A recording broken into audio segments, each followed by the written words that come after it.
ராவுத்தர் அவர்கள் பொன்னாடை போர்த்தி சிறப்பிப்பார்கள்.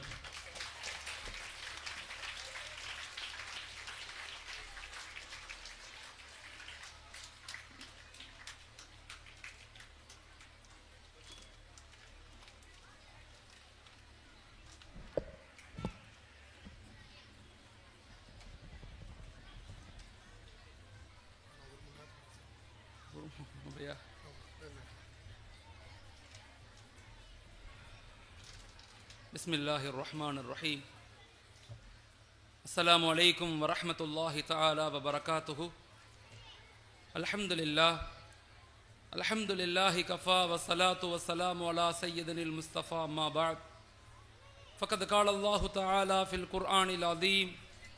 அஊது பில்லாஹி மினஷ் ஷைத்தானிர் ரஜீம். பிஸ்மில்லாஹிர் ரஹ்மானிர் ரஹீம்.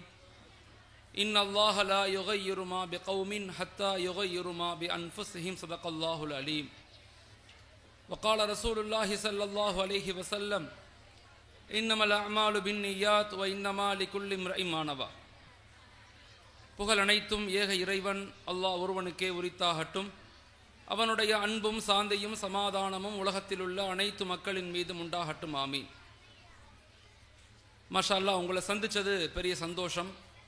அல்லாஹு தாலா நம்முடைய எண்ணங்களை, நம்முடைய செயல்களை, நம்முடைய அமல்களை, நம்முடைய தான தர்மங்களை அல்லாஹ் ஏற்றுக்கொள்ளணும், கபூல் செய்யணும். இஸ்லாமிய சமூகம் என்பது ஏதோ நேத்து உருவான ஒரு சமூகம் அல்ல. இஸ்லாமிய சமூகம் என்பது கிட்டத்தட்ட 1318 ஆண்டுகள் இந்த உலகத்தை அறிவால், சிந்தனையால், ஆற்றலால், கண்டுபிடிப்புகளால், பொருளாதாரத்தால், அரசியல் மாற்றங்களால், கலாச்சாரங்களால், அடையாளங்களால், இப்படி எல்லா துறைகள்லையுமே நின்று இருந்து சாதித்து உருவாக்கிய ஒரு வலிமையான சமூகம் இஸ்லாமிய சமூகம். ஆனால் இன்னைக்கு எல்லா இடத்துலையுமே ஒரு மிகப்பெரிய ஆர்வமும் ஒரு பெரிய கவலை, ஒரு விழிப்புணர்வு சமூகத்தில் ஏற்பட்டிருக்கு. எல்லா நிலை மக்களுமே சமூகம் வலுவாக மாறணும், வளர்ச்சியடைந்த சமூகமாக மாறணும் அப்படிங்கிற ஆர்வமும் ஒரு கவலையும் இன்னைக்கு எல்லா இடத்துலையுமே இருக்கு.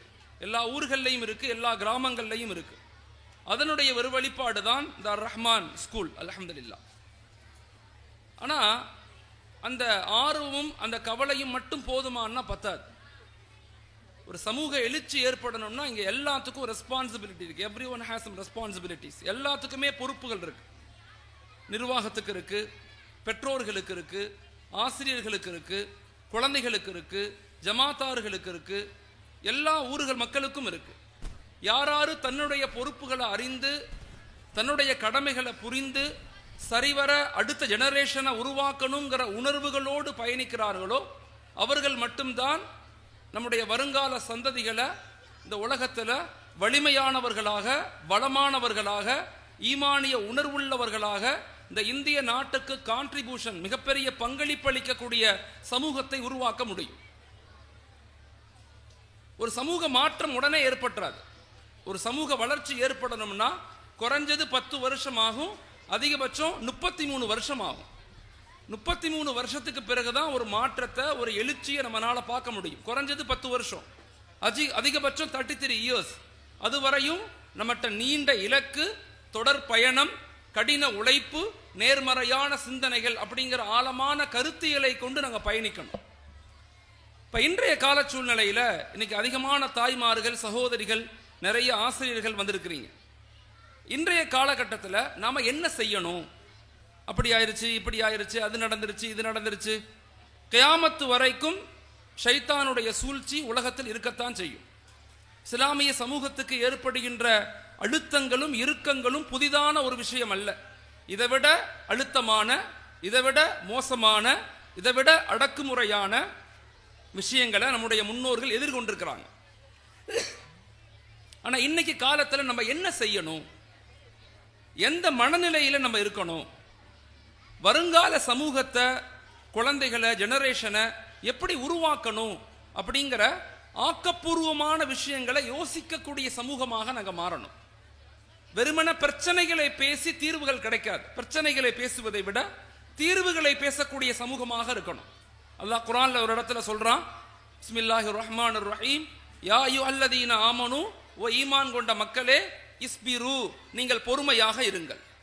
இஸ்பிரு நீங்கள் பொறுமையாக இருங்கள், வசாபிரு உங்களுக்குள் சகித்துக் கொள்ளுங்கள், உங்களுக்குள் அன்பை வெளிப்படுத்துங்கள், இஸ்பிரு வசாபிரு வராபித்து உங்களை தயார் செய்யுங்கள், உங்களை வலிமையாக மாற்றிக்கொள்ளுங்கள். உணர்ச்சி வசப்படுவதை விட இன்றைக்கு அறிவு வசப்படக்கூடிய சமூகமாக மாறணும். குறிப்பாக எங்களுடைய தாய்மார்கள். என்னதான் ஆண்கள் எவ்வளவு நேரம் பேசினாலும் ஒரு தாயினுடைய மடிதான் ஒரு குழந்தையினுடைய முதல் பள்ளிக்கூடம். ஒரு தாயினுடைய மடிதான் ஒரு குழந்தையினுடைய முதல் பள்ளிக்கூடம். ஒரு வீடுதான் ஒரு சமூகத்தினுடைய பல்கலைக்கழகமாக. ஒரு குழந்தையினுடைய வாழ்வியல் கட்டமைப்பு எங்க கட்டமைக்கப்படும்னா அது குடும்பங்கள்ல இருந்து தான் கட்டமைக்கப்படும். இப்ப இன்றைக்கு கால சூழ்நிலையில நாம என்ன செய்யணும், நம்ம எதை நோக்கி நகர்த்தப்படணும், எந்த மனநிலைகள்ல நாம வாழணும், ஆசிரியர்கள் எப்படி இருக்கணும், பேரண்ட் எப்படி இருக்கணும், மேனேஜ்மெண்ட் எப்படி இருக்கணும், நிர்வாகம் எப்படி இருக்கணும், பொதுமக்கள் எப்படி இருக்கணும், இப்படி எல்லாருமே அவரவர்களுடைய கடமைகள் அவரவர்களுடைய பொறுப்புகளை விளங்க வேண்டிய அவசியத்தில் இருக்கிறோம். நம்முடைய கவலைகளும் விழிப்புணர்வும் இன்னைக்கு எப்படி இருக்குது அப்படின்னு சொன்னா, டீ குடிக்கும் போது கவலை வரும், டீ குடிக்கும் போது உட்கார்ந்து பேசுவோம், டீ குடிச்சு முடிச்சோடனே மறந்து போயிடும். யாராவது பயான் பேசுனா எல்லாரும் ஆமா உண்மைதான் அப்படின்னு பேசுவோம், வீட்டுக்கு போய் சாப்பிட்டு எதையாவது நாடகத்தை பார்த்தோன்னே மறந்து போயிடுவோம். பேப்பர் படிக்கும் போது கவலை வரும், நியூஸ் பேப்பர்ல எதையாவது ஒன்று படிச்சோன்னே என் சமூகத்தில் என் இளைஞர்கள் என் பெண்கள் இப்படி ஆயிட்டாங்க அப்படின்னு வருத்தப்படுவோம். அடுத்த பக்கத்தை திருப்பணுன்னே மறந்து போயிடும். இன்ஸ்டன்ட் ரியாக்ஷனை கொண்டு இங்கே எதுவும் நடக்காது, இங்கே எதையும் மாற்ற முடியாது. நீண்ட இலக்கு வேணும், தொடர் பயணம் வேணும், கடின உழைப்பு வேணும், நேர்மறையான சிந்தனைகள் வேணும். திரும்ப சொல்றேன், பிரச்சனைகளை பேசி எந்த புண்ணியமும் இல்லை. எந்த சமூகம் தன்னுடைய தோல்விக்கான தன்னுடைய பலகீனத்துக்கான காரணத்தை தன்னிடத்திலிருந்து தேடாமல் மற்றவர்களை குறை சொல்லுகிறதோ அந்த சமூகம் எழுச்சி பெற்றதாக வரலாறு கிடையாது. நாம என்ன செய்தோம், நாம ஏன் பலகீனம் அடைஞ்சோம்? கடந்த 300 வருஷமாக 1600க்கு பிறகே இஸ்லாமிய சமூகம் உலகம் முழுக்க, நாட் ஓன்லி ஃபார் இந்தியா, உலகம் முழுக்க ஒரு பலகீனத்தை நோக்கி நகர்றோம். ஏன் அப்படி ஆனோம், அதுக்கான காரணம் என்ன, அதுக்கான ரீசன் என்ன அப்படிங்கிறத சுய ஆய்வு செய்யக்கூடிய சமூகமாக மாறணும். நம்மளை நாமே பரிசோதிக்கணும். மாற்றம் உடனே நிகழாது. நோ சாக்ரிஃபைஸ் நோ வெற்றி. தியாகம் இல்லாமல் வெற்றி ஒருபோதும் எங்கேயும் யாருக்கும் எப்பொழுதும் கிடைக்க போறதே கிடையாது. வந்திருக்கிற தாய்மார்கள் சகோதரிகள் உங்களை முக்கியமாக தான் நான் சொல்றேன், பெண்களுடைய வளர்ச்சி தான், பெண்களுடைய சமூக சிந்தனை தான், பெண்களுடைய தியாகம்தான் வருங்கால சமூகத்தினுடைய மிகப்பெரிய எழுச்சிக்கும் மாற்றத்துக்கும் காரணம். தாய்மார்கள் உங்களுடைய பங்களிப்பும் தியாகமும் தான். நீங்க ரொம்ப ஆழமா விளங்கணும். பேசக்கூடிய இந்த கருத்தை தயவு செய்து உங்க மூளைக்கு கொண்டு போகாதீங்க, உங்க உள்ளத்துக்கு கொண்டு போங்க. உளவியல்ல ஒரு பாடம் இருக்கும், இன்ஃபர்மேஷன் டிரான்ஸ்ஃபர்மேஷன் ஒரு பாடத்தை சொல்லுவாங்க. இன்ஃபர்மேஷன்ங்கிறது மனிதனுடைய மூளையிலிருந்து வரும். இன்ஃபர்மேஷன் அப்படிங்கிறது மனிதனுடைய மூளையிலிருந்து வரும். பேப்பர் படிக்கும் போது பயான் கேட்கும் போது இன்ஃபர்மேஷனா விளங்கணும்னா அப்பப்ப கவலை வரும். அடுத்த ஒன்றை கேட்டோன்னே இது மறந்து போயிடும், அடுத்த ஒன்றை கேட்டோன்னே இது மறந்து போயிடும். இப்படி மறந்து மறந்து வாழ்ந்துகிட்டே இருக்கிறதுக்கு பேர் இன்ஃபர்மேஷன். டிரான்ஸ்ஃபர்மேஷன் அப்படிங்கிறது மனிதனுடைய உள்ளத்திலிருந்து வரும். தில் சே பாத்கர், தில் சே சுன்கர், தில் சே தேக்கர்னு சொல்லுவாங்க. உள்ளத்திலிருந்து பாருங்கள், உள்ளத்திலிருந்து பேசுங்கள், உள்ளத்திலிருந்து கேளுங்கள். எப்ப நாங்க உணர்வு ரீதியாக உள்ளத்திலிருந்து சமூகத்தை, குடும்பத்தை, ஊரை, சமூக நம்முடைய குடும்பம், நம்முடைய வருங்கால சந்ததிகளை எப்ப நம்ம எப்படி உருவாக்கணும்னு யோசிக்க ஆரம்பிக்கிறோமோ நிச்சயமாக பெரும் மாற்றத்தை, பெரும் வளர்ச்சியை நம்மளால இன்ஷா அல்லாஹ் உருவாக்க முடியும். ஸோ அதனால சொல்லக்கூடிய கருத்துக்களை அறிவு ரீதியாக கேட்காதீங்க, உங்க மூளையில கொண்டு போகாதீங்க, உள்ளத்துக்கு கொண்டு போங்க. தட் இஸ் கால்டு சிந்தனை. நான் எப்பயுமே எங்க மாணவர்களுக்கு சொல்லுவேன், குழந்தைகளை அறிவாளிகளாக உருவாக்காதீங்க, சிந்தனைவாதிகளாக உருவாக்குங்க. The difference between secular and dini education, உலகத்தினுடைய கல்வி முறைக்கும் மார்க்கத்தினுடைய கல்வி முறைக்கும் உள்ள வித்தியாசம் என்னன்னா, உலகத்தினுடைய கல்வி முறை என்பது உலகத்தை அனுபவிக்க படிக்கக்கூடியது. மார்க்கத்தினுடைய கல்வி என்பது உலகத்தை பாதுகாக்க படிக்கக்கூடியது. அது ஹலீஃபா, நம்ம எல்லாம் ஹலீஃபாக்களாக இருக்கிறோம், இறைவனுடைய பிரதிநிதி. ஒவ்வொரு மனிதனும் இறைவனுடைய பிரதிநிதி. பிரதிநிதியாக இருக்கக்கூடிய நம்முடைய பொறுப்பு உலகத்தை அனுபவிக்கிறது மட்டுமல்ல, உலகத்தை பாதுகாக்கணும். மனிதனை, மனித இனத்தை, மண்ணை, மக்களை, மரத்தை, செடிய, கொடிய எல்லாத்தையும் பாதுகாக்க வேண்டிய பொறுப்பு நமக்கு இருக்குது. அப்படிங்கிற உணர்வை நம்முடைய வருங்கால சந்ததிகளுக்கு நம்ம சொல்லிக் கொடுக்கணும். இதை ரொம்ப ஆழமாக நீங்க புரிஞ்சுக்கணும். அப்ப இன்றைக்கு கால சூழ்நிலையில நாம என்ன செய்யணும்? நம்முடைய வருங்கால ஜெனரேஷனை எந்த மனநிலையில உருவாக்கணும்? திட்டம், இலக்கு, படிப்பு இது எல்லாத்தையும் தாண்டி ஒன்று இருக்கு. அதுக்கு பேர் மைண்ட் செட். சக்சஸ் அடைந்த எல்லாருமே, சாதிச்ச எல்லாருமே திட்டங்கள் அப்படிங்கிறதும் இலக்குகளை நோக்கி பயணிக்கிறதெல்லாம் வெறுமன 10% தான். Strategical plan only the 10%, remaining is mind set. 90% மனநிலை மாற்றம் தான். நம்ம எதை நோக்கி நகர்த்தப்படுறோம், நம்முடைய இலக்கு என்ன, நம்ம எதை நோக்கி பயணிக்கணும், நம்ம என்னவாகணும் அப்படிங்கிற உணர்வுகளை சரிவர நம்முடைய குழந்தைகளுக்கு, ஜெனரேஷனுக்கு கொடுக்கணும். அது உணர்ச்சி வசப்பட கொடுக்கூடாது, அறிவு வசப்படணும். உணர்ச்சி வசம் யார்கிட்ட அல்லாட்ட தான் படணும், மனிதன்கிட்ட அறிவு வசப்படணும். இன்னைக்கு சமூகம் எப்படி ஆயிட்டோம்னா, நம்ம மனிதர்கள்ட்ட உணர்ச்சி வசப்படுறோம், அல்லாட்ட அறிவு வசப்படுறோம். அல்லாட்ட அறிவு வசப்படுறோம், மனிதர்கள்ட்ட உணர்ச்சி வசப்படுறோம். அதனால தோத்து போறோம், திரும்ப திரும்ப தோத்து போறோம்.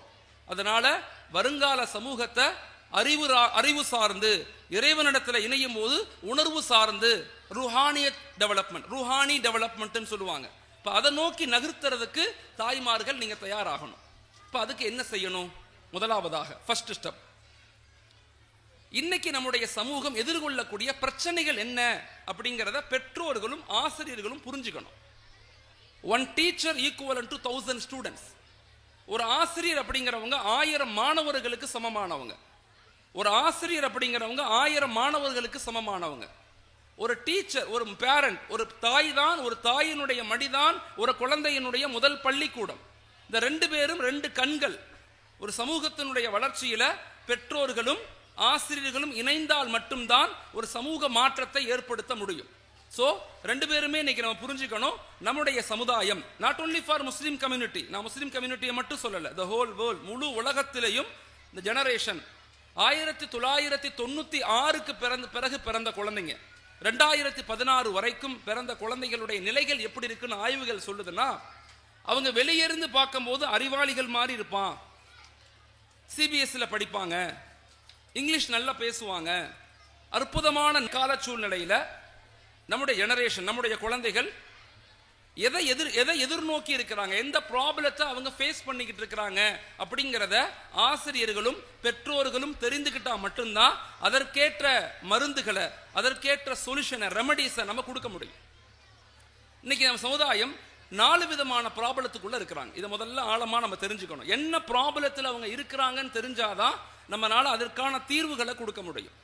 நம்முடைய இளம் சமூகம் அடுத்த 10 வருஷத்துல 15 வருஷத்துல எப்படி ஆயிருவாங்கன்னு ஆய்வுகள் சொல்லுதுன்னா, ஒன்று இந்த உலகத்தினுடைய இன்பங்கள்ல மூழ்கடிக்கப்பட்டவர்களாக மாறுவாங்க, ஒன்று இந்த உலகத்தினுடைய இன்பங்கள்ல மூழ்கடிக்கப்படுவாங்க, அல்லது இந்த உலகத்தினுடைய அதிகாரங்களுக்கு அடிமைகளாக மாற்றப்படுவாங்க. இந்த 2 நிலைகள் தான் ஏற்படுவதற்கு முழு உலகமும் திட்டமிட்டு இலக்குகளை நோக்கி நகருது.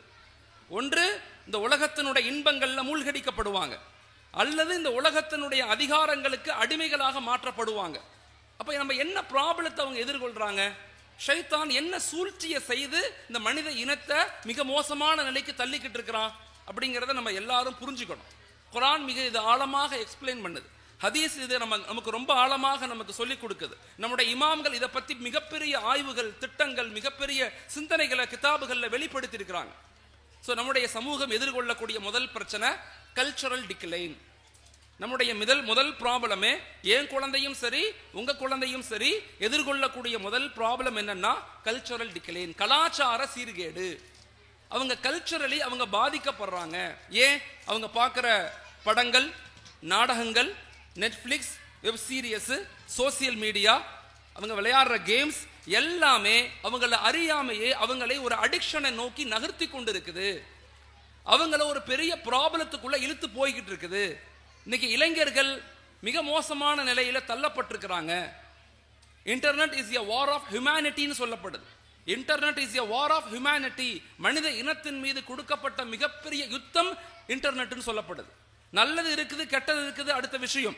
ஆனா கெட்டது மிகைத்து போயிருச்சு, நல்லது குறைஞ்சிருச்சு. உலகத்துல குர்ஆன்ல அல்லாஹ் சொல்லுவான், எல்லாத்துலயுமே நல்லது இருக்கும் கெட்டதும் இருக்கும், மதுவிலையும் நல்லதும் இருக்கு கெட்டதும் இருக்கு. ஆனா மது ஏன் தடை செய்யப்பட்டுச்சுன்னா, கெட்டது நன்மையை விட நல்லதை விட கெட்டது அதில் அதிகரிச்சிருச்சு.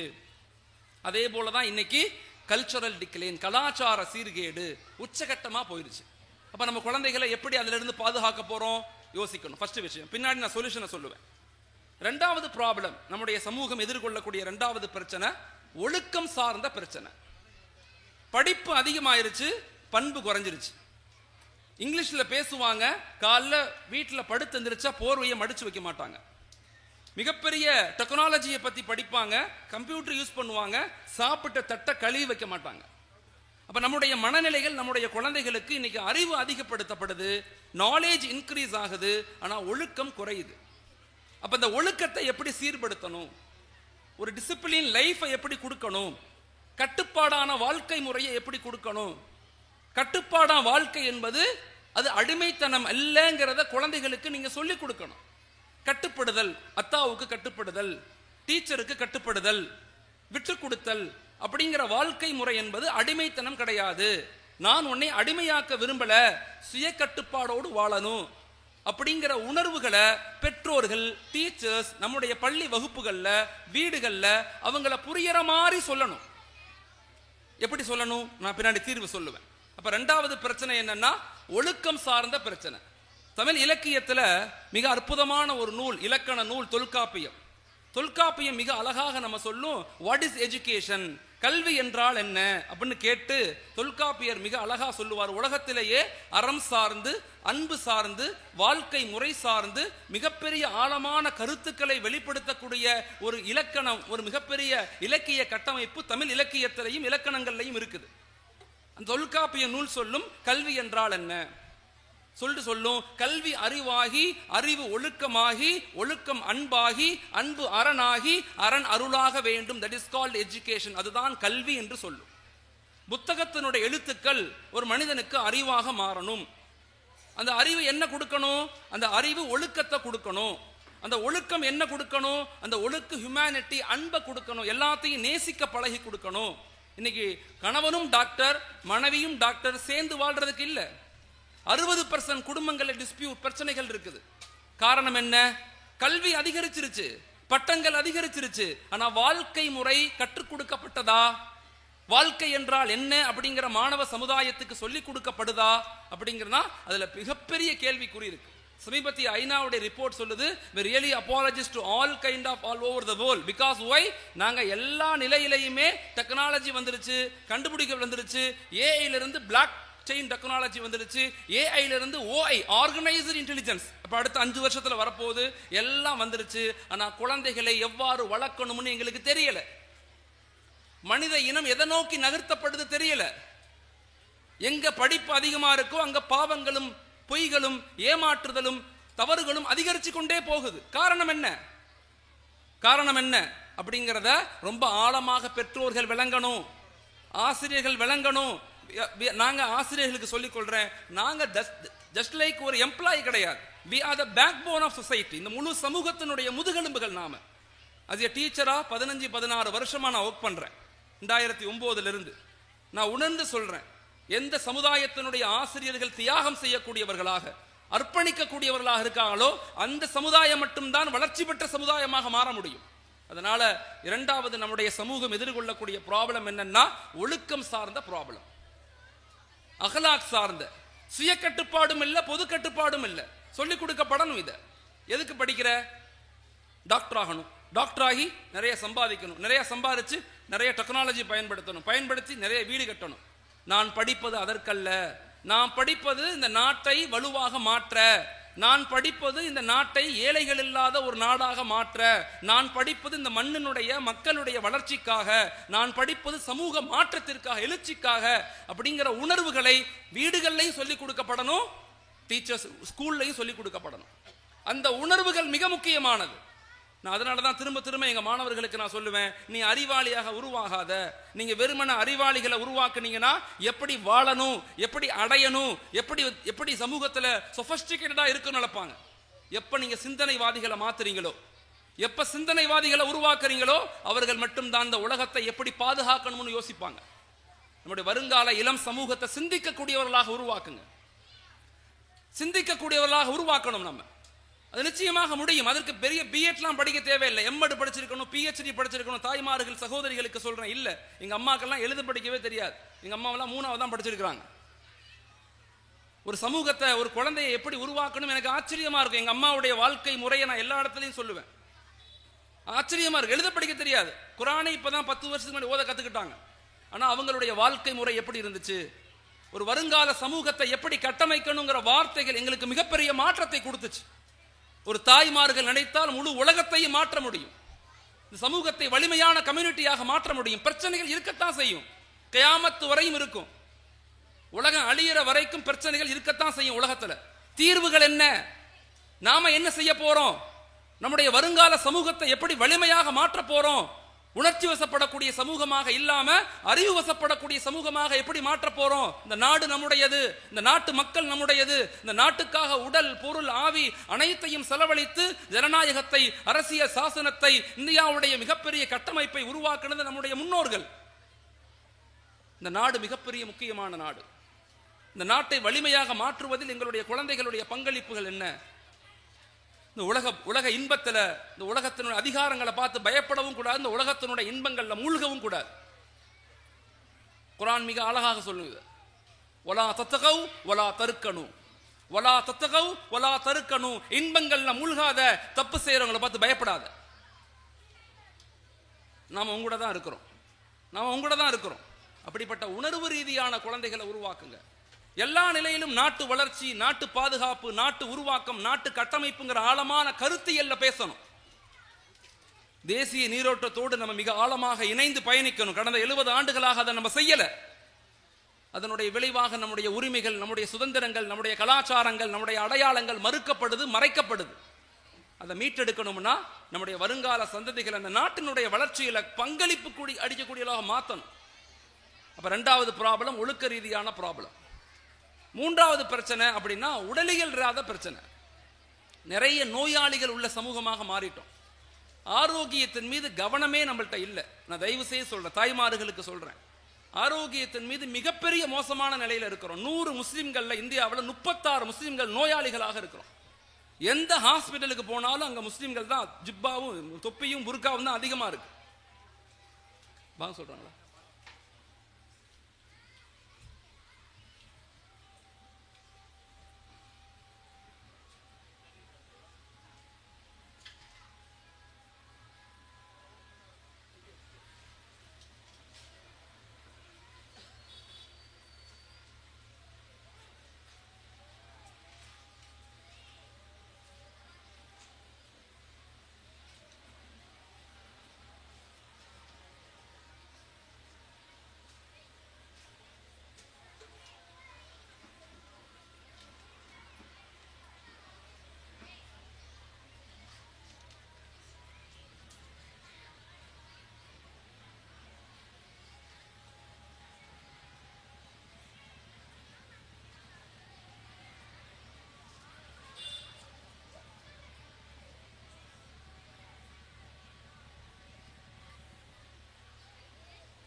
பிஸ்மில்லாஹிர் ரஹ்மானிர் ரஹீம் ஹைர் அல்ஹம்துலில்லாஹ்.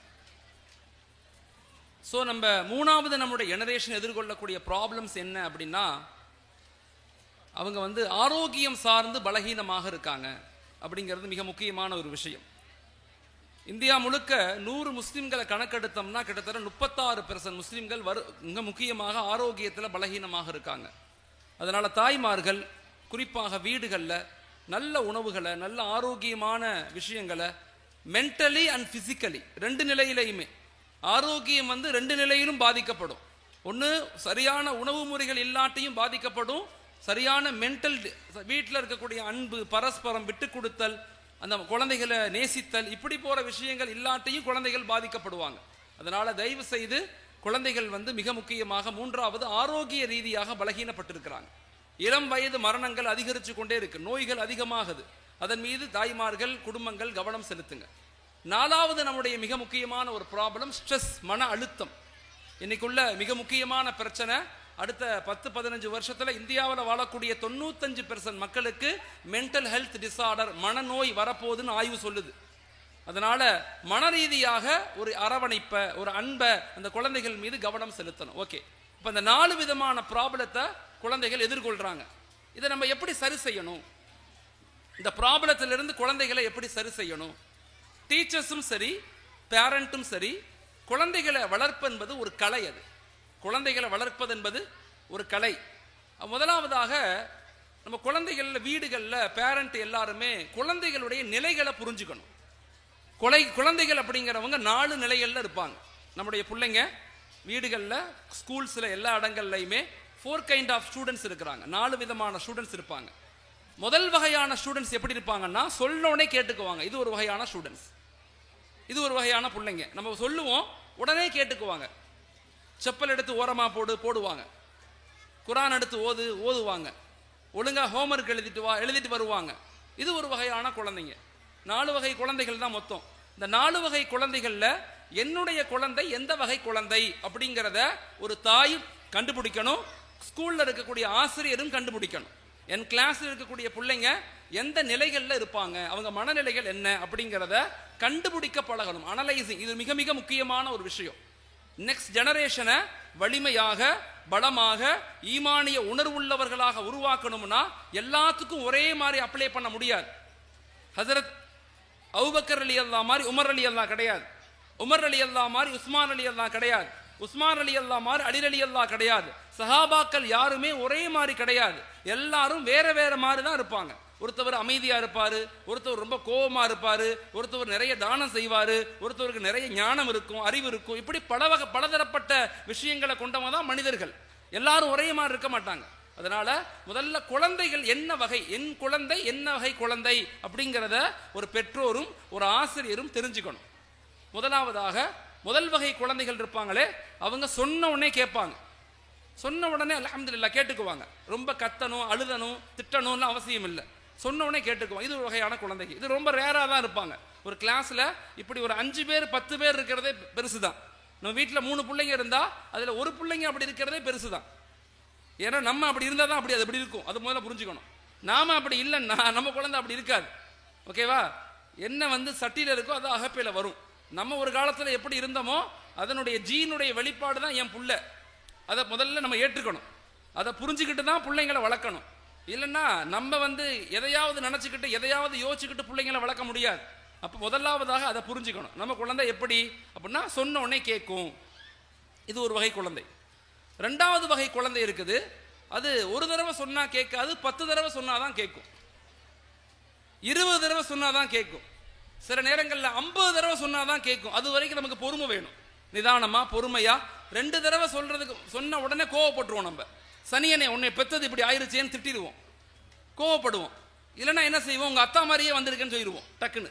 நீ என்ன உங்க அத்தா மாதிரியே இருக்கன்றுவோம். அப்ப எல்லா நிலையிலையுமே சில குழந்தைகள் இருப்பாங்க. அவங்க ஒரு தடவை சொன்னா புரியாது, 4-5 தடவை 10 தடவை திரும்ப திரும்ப சொன்னாதான் புரியும், இல்லைன்னா புரியாது. இது 2வது வகை குழந்தைகள். 3வது வகை குழந்தைகள் இருப்பாங்க.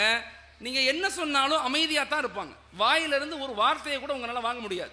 சாப்பிட்டியா பேச மாட்டாங்க, படிச்சியா பேச மாட்டாங்க, ஏன் ஹோம்ஒர்க் எழுதல பேச மாட்டாங்க. எல்லா நிலையிலும் இந்த குழந்தைங்க அப்படி கல்லூரி நின்றுட்டே இருப்பாங்க. நம்ம கேட்டுக்கிட்டே இருப்போம், டென்ஷன் ஆயிடுவோம். நம்ம நம்ம கத்திடுவோம், கோவப்படுவோம், ஏன்னா தொலைஞ்சு போன்னு விரட்டி விட்டுருவோம். அந்த குழந்தைகளுடைய மனநிலைகள் அவ்வளவுதான்.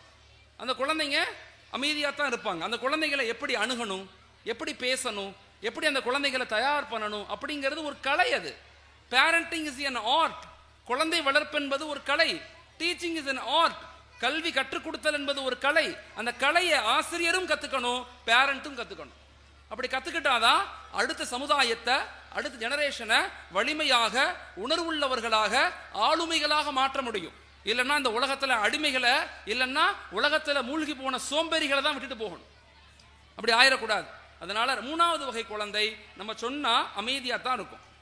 அந்த குழந்தைகள்கிட்ட பேசுற மாதிரி பேசினாதான் கேட்பாங்க. 3வது வகை குழந்தைகள், 4வது வகை குழந்தைகள் இருப்பாங்க.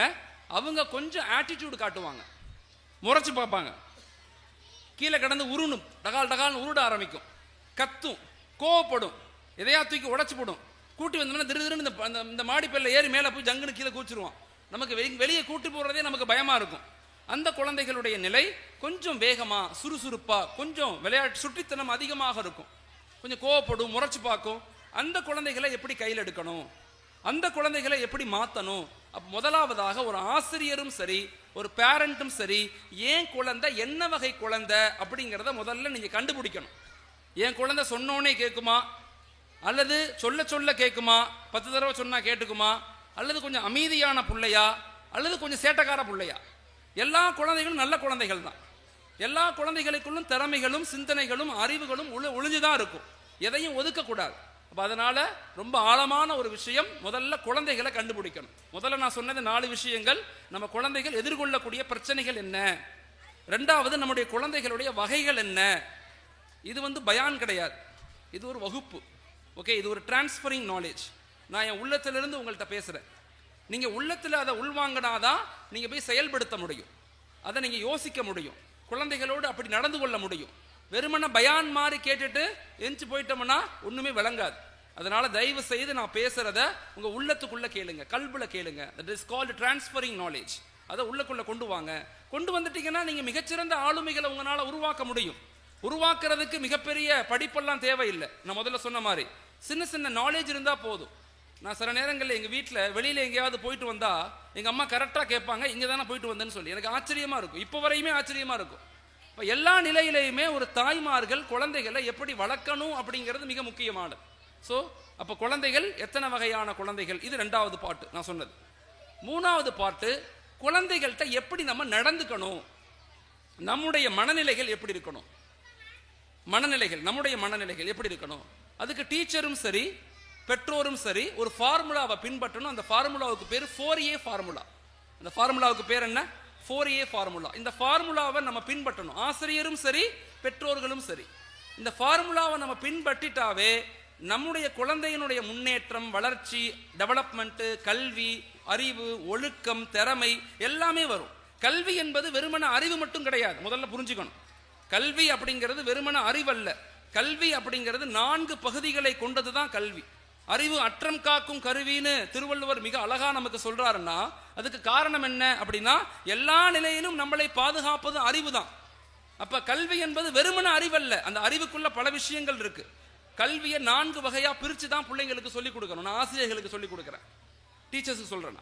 கல்வியை சொல்லிக் கொடுக்கும் போது 4 வகையில பிரிச்சு சொல்லிக் கொடுக்கணும். ஒன்று இருக்குது அறிவை கொடுக்கிறது, இன்னொன்று இருக்குது ஒழுக்கத்தை கற்றுக் கொடுக்கிறது, இது 25%. தேர்டு 25% அப்படிங்கிறது அந்த குழந்தைகளுக்கு திறமைகளை கற்றுக் கொடுக்கணும். 4வது சமூக பொறுப்புகளை கற்றுக் கொடுக்கணும். இந்த +2ல நான் நிறைய இடங்கள்ல கேட்டு சாரும் சொன்னாங்க, நானும் சொல்றேன். +2 முடிச்சுட்டு போகும்போது ஸ்கூலோட எல்லா ஃபேனையும் வளைச்சு வச்சுட்டு போயிடுறான், லைட்லாம் உடைச்சிட்டு போயிடுவான், டேபிள்லாம் தூக்கி போட்டு டமால்னு உடைச்சிட்டு போயிடுவான். ஏன் அப்படின்னா அவன் என்ன மனதில் இருக்குதுன்னா, நான் இந்த ஸ்கூலை விட்டு போறேன், என்கிட்ட ஃபீஸ் வாங்கி நடத்தினாங்க, இந்த ஸ்கூல் இந்த ஃபேன்லாம் புதுசாக மாணவர்கள்ட்ட ஃபீஸ் வாங்குவாங்க, திரும்பி ஃபேன் போட்டுக்கட்டுமே, நான் ஏன் விடணும், இது ஏன் காசு நடந்தது அப்படிங்கிற மனப்பான்மைக்கும், ஜப்பானில் சைனாவில் ட்ரெயினில் போகும்போது, பஸ்ஸில் போகும்போது கிழிஞ்சிருந்த சீட்டை ஊசி எடுத்துட்டு தச்சு அதை சரியாக வைக்கணும், இது என்னுடைய சொத்து, இது என் நாடு, இது என் பஸ்ஸு அப்படிங்கிற சமூக பொறுப்புள்ள இளைஞர்களை உருவாக்கக்கூடிய நிலை எப்படி இருக்குன்னு பார்த்துக்கணும். ஸோ ஆசிரியர்களுக்கு சொல்லிக்கொள்கிறேன், குழந்தைகளை நீங்கள் கட்டமைச்சு கொண்டு போகும்போது என்ன சொல்ல வந்தேன்னா மறந்துட்டேன். ஓகே, அப்ப பெற்றோர்கள், ஆசிரியர்களுக்கு ஞாபகம் இல்லை, என்ன சொல்ல வந்தேன், நான் மறந்துட்டேன், சாரி. ஆக்சுவலா நான் பெற்றோர்கள், நீங்க குழந்தைகளை உருவாக்கும் போது 4A ஃபார்முலாவை உருவாக்குங்க.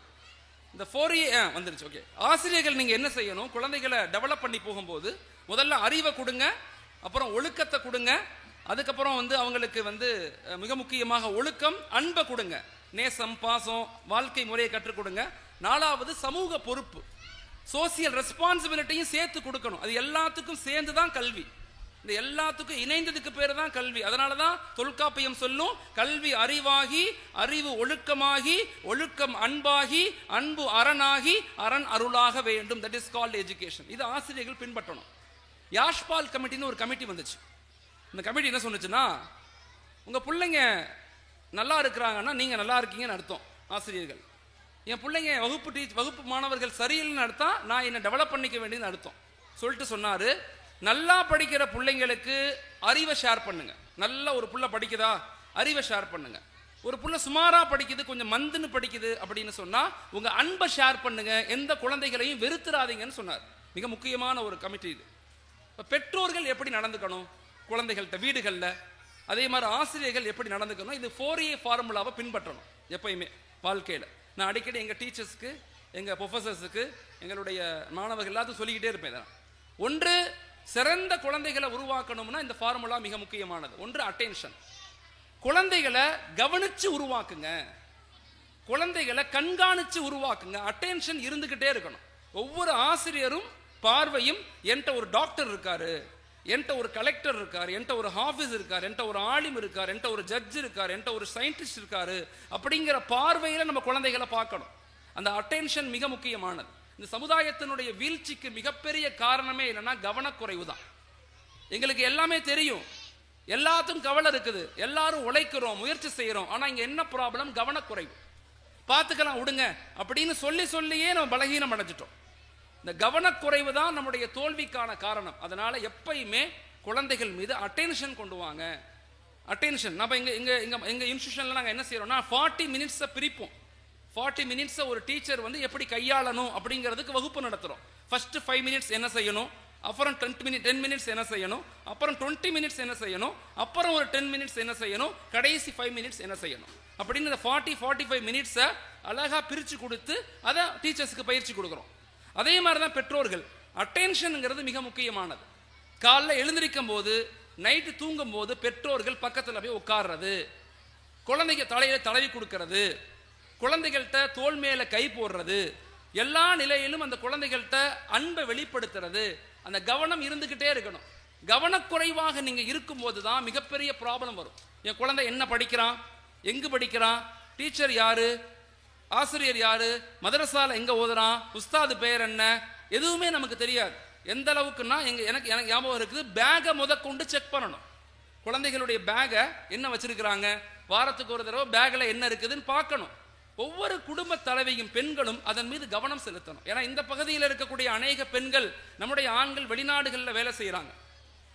வெளிநாடுகளில் வேலை செய்யும் போது கஷ்டப்பட்டு சமூகத்துக்காக உழைக்கிறாங்க.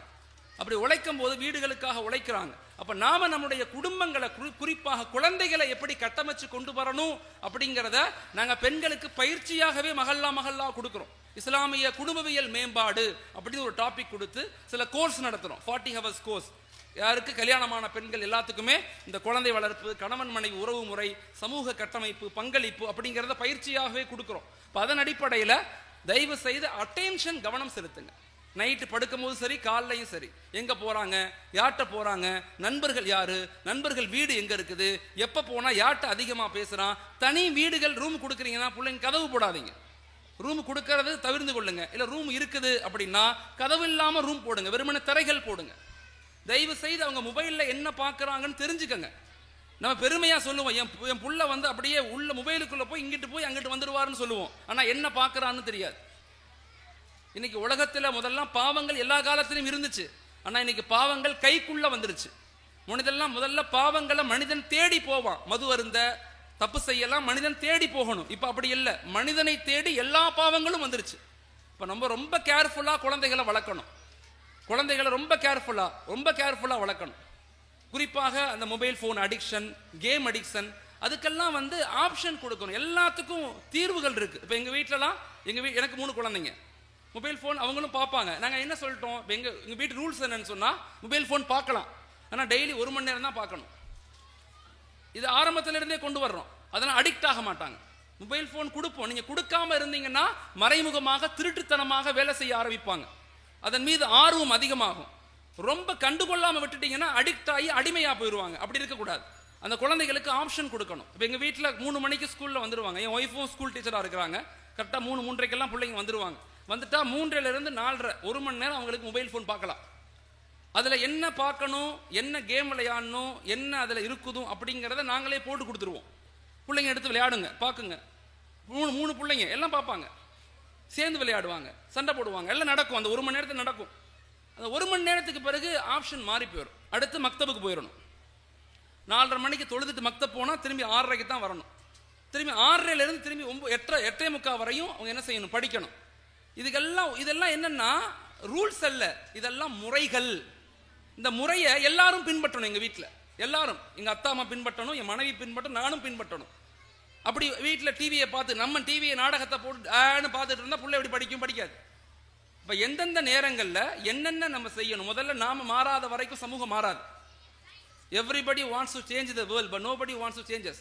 எல்லாத்தையும் மாற்ற நினைக்கிறோம், நாங்கள் மாற மாட்டோம். நான் மாறாத வரைக்கும் வலிமையான சமூகத்தை உருவாக்க முடியாது. சிராஜ் பாய் சொன்ன நாடார் சமூகத்தை பற்றி நான் ஆய்வு பண்ணி சொல்கிறேன். 40 வருஷத்துக்கு முன்னாடி இந்தியா தமிழகத்தில் தொட்டா தீட்டு பார்த்தா தீட்டு இருந்தவங்க நாடார் சமூகம். ஆனால் இன்னைக்கு ஸ்கூல்ஸ் மட்டும் எத்தனை நடத்துனாங்க தெரியுமா? 2000க்கும் மேற்பட்ட ஸ்கூல், காலேஜஸ், 100க்கும் மேற்பட்ட காலேஜஸ். எவ்வளோ பெரிய ஆளுமையான, இந்தியாவிலேயே அதிகம் டொனேட் பண்ணக்கூடியவர் யாருன்னா சிவநாடார். ஹக்சியருடைய சிவநாடார் தான் இந்தியாவிலேயே அதிகம் டொனேட் பண்ணுறார். மிகப்பெரிய கம்பெனிகள் இன்னைக்கு நான் ஒரு ஆய்வு செஞ்சு பார்த்ததில்ல, நாடார் சமூகத்தினுடைய பிஸ்னஸ் மாடலை பார்த்து நான் ஆச்சரியப்பட்டு போனேன். நேற்று ராமநாதபுரத்தில் எனக்கு பிஸ்னஸ் மீட்டிங் இருந்துச்சு. கிட்டத்தட்ட 200-300 பேர் கலந்துக்கிட்டாங்க அந்த மீட்டிங்கில்.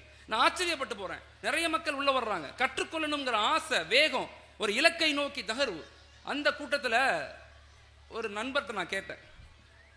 அவர் என்கிட்ட கேட்டார், அஹ்மத், எங்கள் சமூகம் எப்படி கீழே இருந்துச்சு, இன்னைக்கு இந்தியாவிலேயே ஒரு வலிமையான சமூகமாக மாறிட்டோம், அதுக்கு காரணம் என்ன தெரியுமான்னு என்கிட்ட கேட்டார். அவர் பேர் சரவணகுமார். நான் சொன்னேன், பிரதர் எனக்கு தெரியல, சொல்லுங்களேன்னு சொன்னேன். அவர் அழகா சொன்னார், எங்களுடைய தாய்மார்கள் தான் காரணம். கடந்த 40 வருஷமாக எங்களுடைய தாய்மார்கள் அதிகாலை 4 மணிக்கு எழுந்திருப்பாங்க. 40 வருஷத்துக்கு முன்னாடி சொல்றாங்க, 40 வருஷமா எங்க தாய்மார்கள் அதிகாலை 4 மணிக்கு எழுந்திருப்பாங்க. எழுந்திருச்சு வீட்டை கூட்டி கோலம் போட்டு எங்களை எழுப்பி டீ கொடுத்து படிக்க வைப்பாங்க. எத்தனை மணி வரையும்? 2 மணி நேரம். அவங்களுக்கு எழுத படிக்க தெரியாது, பக்கத்தில் உட்காந்துக்குவாங்க. படிக்கண்ணு, படிச்சாதான் எல்லாமே, படின்னு சொல்லிக்கிட்டே இருப்பாங்க. சாப்பாடு செஞ்சு கொடுத்து ஸ்கூலுக்கு அனுப்பி அவங்க வேலைக்கு போவாங்க, கல் உடைப்பாங்க. அதுக்கப்புறம் திரும்பி வருவாங்க. எங்க அம்மா இப்படி கல் உடைச்சு தான் என்னை டாக்டருக்கு படிக்க வச்சான்னு சொன்னார். எனக்கு ஆச்சரியமா இருந்துச்சு. ஒரு பெண் சமூகத்தினுடைய இணைப்பு மிக முக்கியமானது. அதனால தயவு செய்து குழந்தைகள் மீது அட்டென்ஷன் வைங்க, கவனம் வைங்க. கவனம், ஒரு பார்வை குழந்தைகள் மீது இருந்துகிட்டே இருக்கணும். எந்த நிலையிலும் நம்முடைய சுகத்துக்கோ நம்முடைய என்ஜாய்மெண்ட்டுக்கோ குழந்தைகள் ப்ராப்ளம்னு எண்ணிட்டோம், இந்த சமூகம் ஒருபோதும் வெற்றி பெறாது. ஆனால் இன்னைக்கு 2021 நூற்றாண்டுல பெரிய வருத்தப்பட்டு ஆய்வுகள் சொல்லுது, இன்னைக்கு ஜெனரேஷன் உலகத்தினுடைய இன்பங்கள்ல மூழ்கி போயிட்டாங்க. அது எல்லாருமே சொல்லுது. குழந்தைகள் மட்டுமல்ல, பெரியவங்களும் சேர்ந்துதான். அப்ப ரொம்ப ஆழமாக குழந்தைகள் மீது அட்டென்ஷன் கொடுங்க, கவனம் கொடுங்க. 2வது அக்செப்டன்ஸ், குழந்தைகளை ஏற்றுக்கொள்ளுங்க. குழந்தைகளை கம்பேர் பண்ணாதீங்க. இந்த புள்ள இப்படி இருக்கு, அந்த புள்ள இப்படி இருக்கு, இந்த புள்ள இப்படி இருக்குன்னு கம்பேர் பண்ணி குழந்தைகளை வளர்க்காதீங்க. நமக்கு கொடுக்கப்பட்ட குழந்தை சிறந்த குழந்தை. அந்த குழந்தையை என்னவாக நம்ம ஆக்க போறோங்கிறத சொல்லி பேசி சரி செஞ்சு தோல்ல கை போட்டு முத்தம் கொடுத்து எல்லாத்தையும் உருவாக்க முயற்சி செய்யுங்க. அக்செப்டன்ஸ். 3வது அஃபெக்ஷன். 3வது ஏ என்ன? முதல் ஏ ஃபார் என்ன சொன்ன? முதல்ல அட்டென்ஷன், கவனம் கொடுக்கணும். 2வது ஏ என்ன சொன்ன? அக்செப்டன்ஸ், ஏற்றுக்கொள்ளணும். 3வது ஏ என்னன்னா அஃபெக்ஷன், அன்பை வெளிப்படுத்தணும். எத்தனை பேர் குழந்தைகளுக்கு டெய்லி முத்தம் கொடுக்குறீங்க? முத்தம் கொடுக்கணும். எத்தனை வயது குழந்தையா? எங்க அத்தா இன்ன வரை எனக்கு முத்தம் கொடுக்குறாங்க, எங்க அம்மாவும் முத்தம் கொடுக்குறாங்க. நான் வீட்டுக்கு போனா எங்க அம்மா மடியில தான் தலை வச்சு படுப்பேன். எங்க அத்தா என் காலை பிடிச்சி விடுவார், சில நேரங்களில் நான் அவர் காலை பிடிச்சி விடுவேன். இந்த இணைப்பு பாலம் இருக்குல்ல, இது மிக முக்கியமானது. இந்த அஃபெக்ஷன் வெளியாகலன்னா, வெளியிருந்து ஒரு அஃபெக்ஷன் ஏற்படும் போது அந்த அஃபெக்ஷன் அதை நோக்கி நகர்ந்துடும். இங்க ப்ராப்ளம் அதுதான்.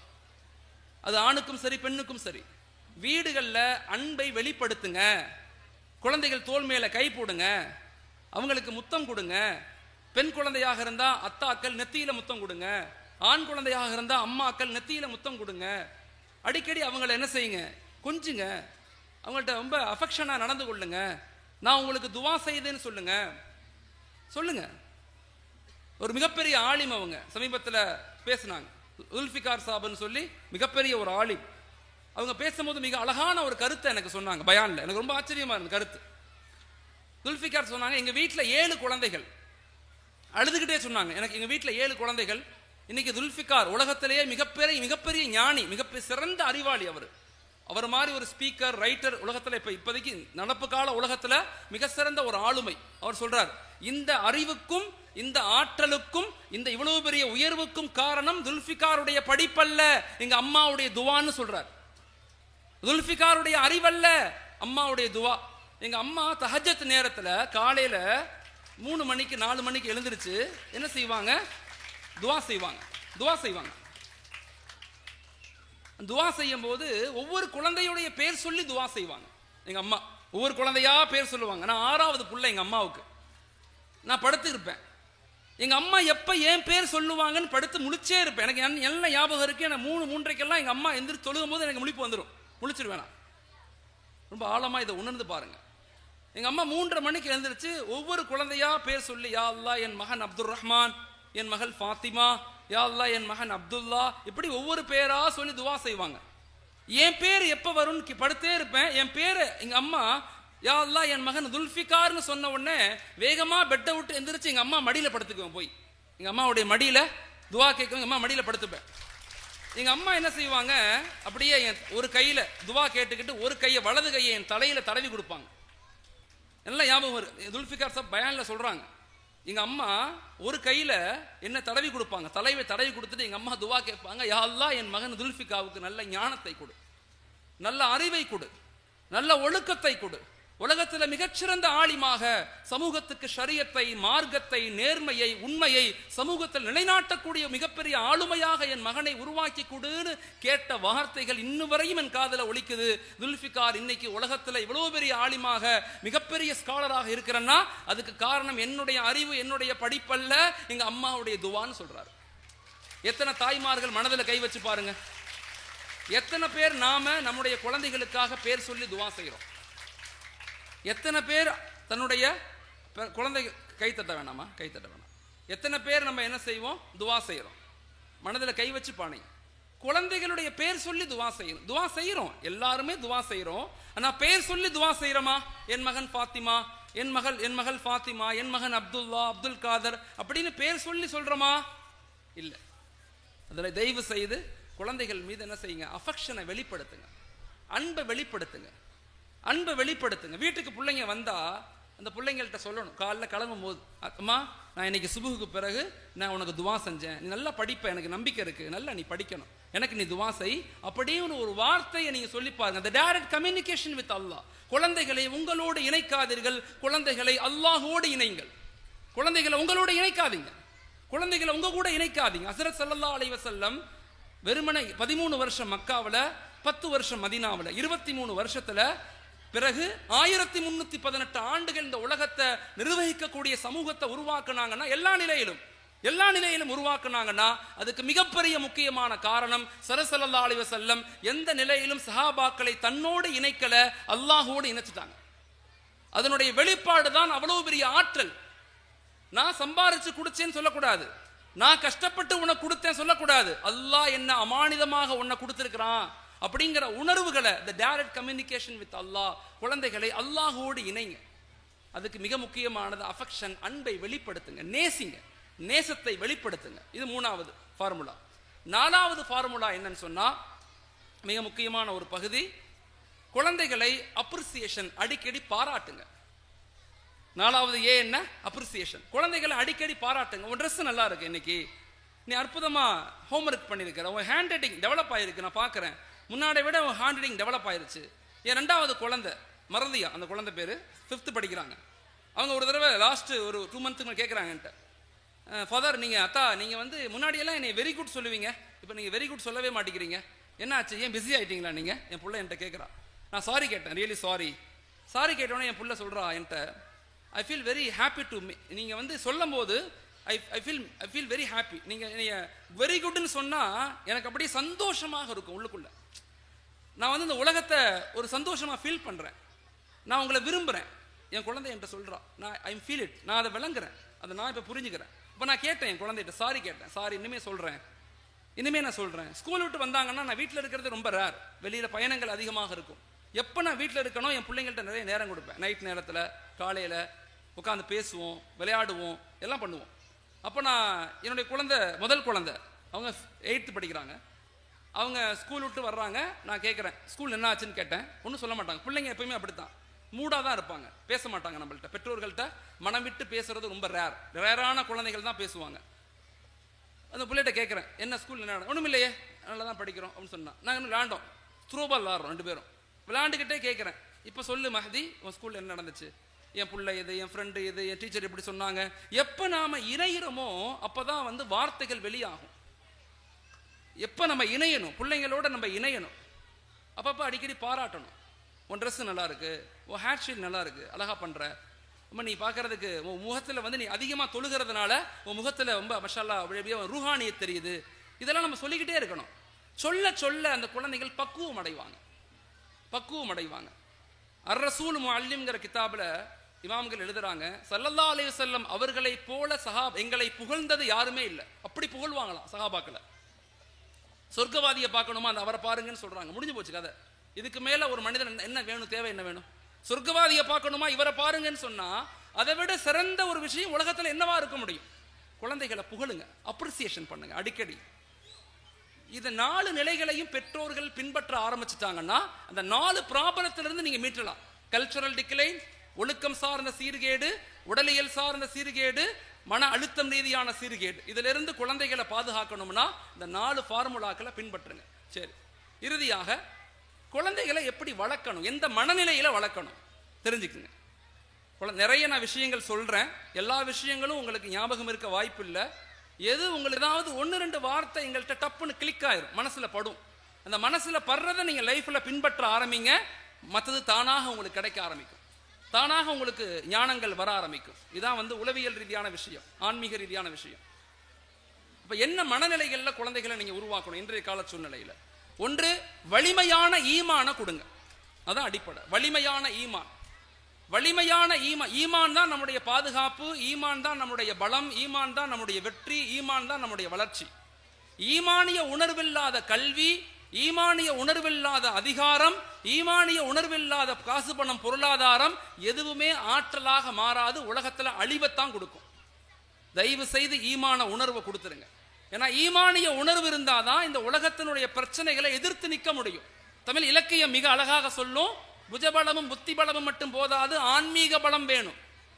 புஜபலமும் புத்தி பலமும் மட்டும் போதாது, ஆன்மீக பலம் வேணும். ஈமானிய வலு இல்லைன்னா இந்த உலகத்தினுடைய பிரச்சனைகளை, அரசியல் சூழல்களை, கருத்துக்களை, இந்த உலகத்தினுடைய ஃபித்னாக்களை, ஷைத்தானியத்தை, அடக்குமுறைகளை நம்மளால எதிர்த்து நிற்கவே முடியாது.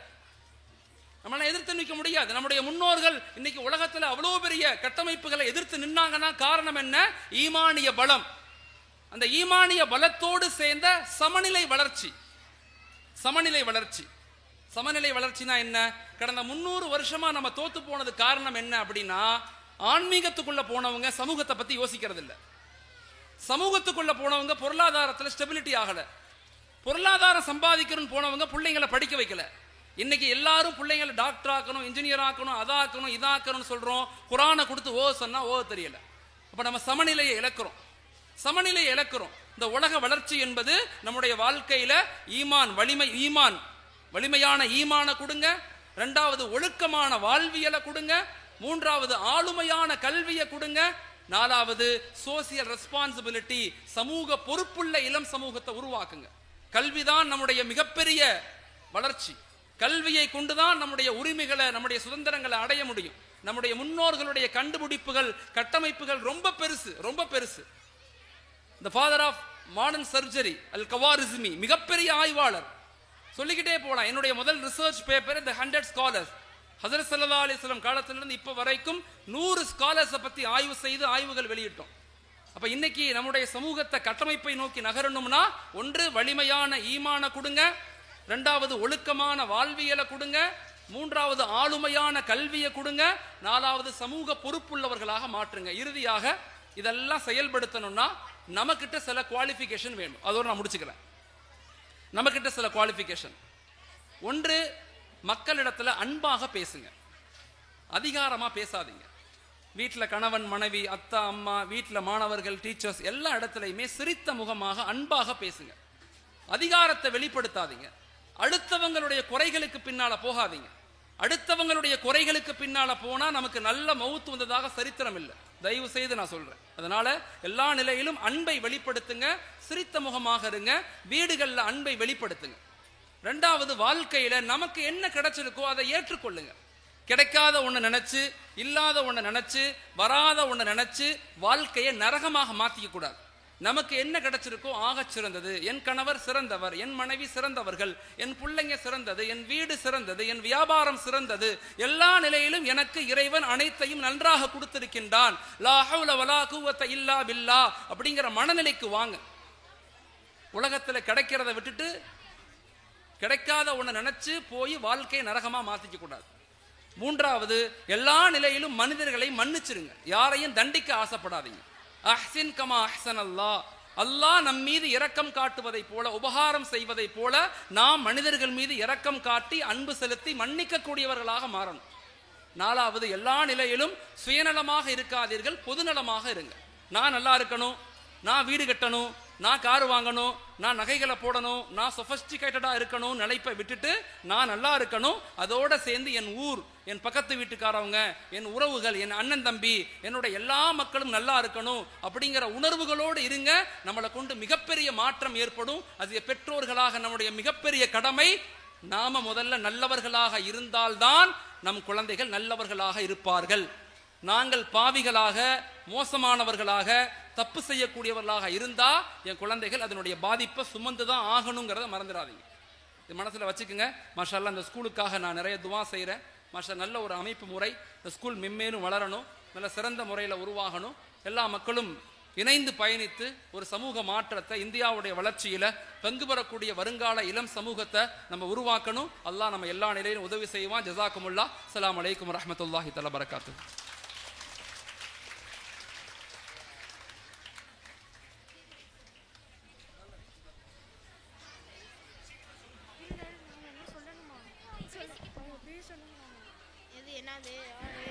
student Raksana, Hafila, Sara, Aisha, Humaira, get ready.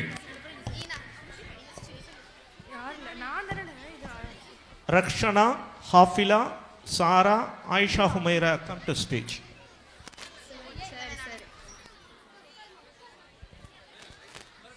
Ama